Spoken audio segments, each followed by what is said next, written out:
Pensa só. Um detalhe minúsculo, uma coisinha quase invisível.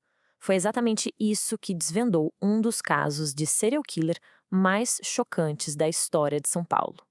Hoje, a gente vai mergulhar na história do assassino que aterrorizou a zona leste da cidade e entender como uma simples etiqueta de bagagem conseguiu levá-lo à justiça. Parece até coisa de filme, né? Mas a realidade, como a gente vai ver, foi ainda mais surpreendente. Vamos entender passo a passo como essa pequena pista se tornou a peça-chave para desvendar uma série de crimes brutais. A gente está em janeiro de 2013. A polícia de São Paulo é chamada para uma cena de crime que à primeira vista parecia mais uma tragédia urbana como tantas outras. O que eles nem imaginavam é que estavam prestes a encontrar a peça final de um quebra-cabeça simplesmente aterrorizante. Dentro dessa mala vermelha, o corpo de Senira Leite de Oliveira. Uma cena, claro, chocante para os investigadores. Mas ali, no meio daquele horror todo, um detalhe chamou a atenção. Uma pequena etiqueta de papel, ainda presa na alça, que estava prestes a mudar completamente o rumo da investigação. E olha que impressionante! A etiqueta levou a polícia direto na dona original da mala.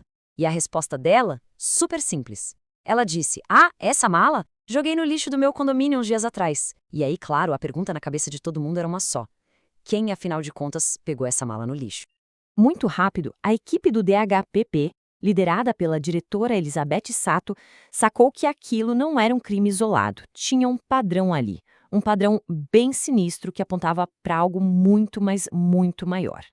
Para a equipe de investigação, a cena era terrivelmente familiar. Eles se lembraram, na hora, de um caso quase idêntico que tinha acontecido poucos meses antes, na mesma região. A suspeita de que eles estavam lidando com um assassino em série se tornou assustadoramente real. A investigação revelou uma aceleração pavorosa nos crimes. Depois da primeira vítima, lá em 2010, teve uma pausa bem longa. Mas aí, em 2012, os ataques viraram uma coisa frenética. 4 vítimas em apenas 7 meses. O assassino estava ficando mais ousado e a polícia corria contra o tempo. E esse ritmo frenético não era por acaso. O padrão era claro, inconfundível. As vítimas eram sempre mulheres jovens em situação de vulnerabilidade. Ele as estrangulava, era a assinatura dele, segundo um delegado, e o mais arrepiante de tudo, ele levava os sapatos como troféus e ia descartando os corpos cada vez mais perto de onde morava. Agora, vamos voltar um pouco para a investigação e ver como esse trabalho de detetive super meticuloso, a partir daquela única pista, daquela etiqueta, começou a fechar o cerco em torno do suspeito. O trabalho da polícia foi um exemplo de lógica pura. Da etiqueta para a dona da mala. Da dona para o condomínio. Do condomínio para a lista de funcionários. E foi nessa lista que eles encontraram uma coincidência que era simplesmente impossível de ignorar. E essa fala da diretora Sato, nossa, ela captura perfeitamente aquele momento eureka da investigação, sabe? Porque o endereço de um dos zeladores, um cara que trabalhava justamente no prédio onde a mala foi descartada, era exatamente na mesma rua onde o corpo da Senira foi encontrado. Não tinha mais dúvida, eles tinham achado o cara.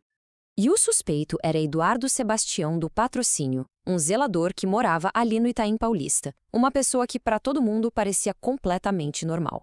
Quando a polícia o abordou, para surpresa de todo mundo, não teve negação, não teve história, ele confessou o assassinato de Senira na hora. Mas a história estava longe, bem longe de acabar. Assim que os investigadores mencionaram o caso anterior, o da outra mala, ele confessou aquele também. E depois, por conta própria, foi confessando mais 3 assassinatos, chegando no número chocante de 5 vítimas.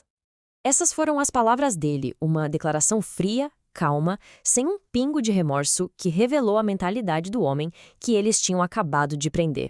Ele até deu uma razão para os crimes, algo ligado à incapacidade de ter relações sexuais.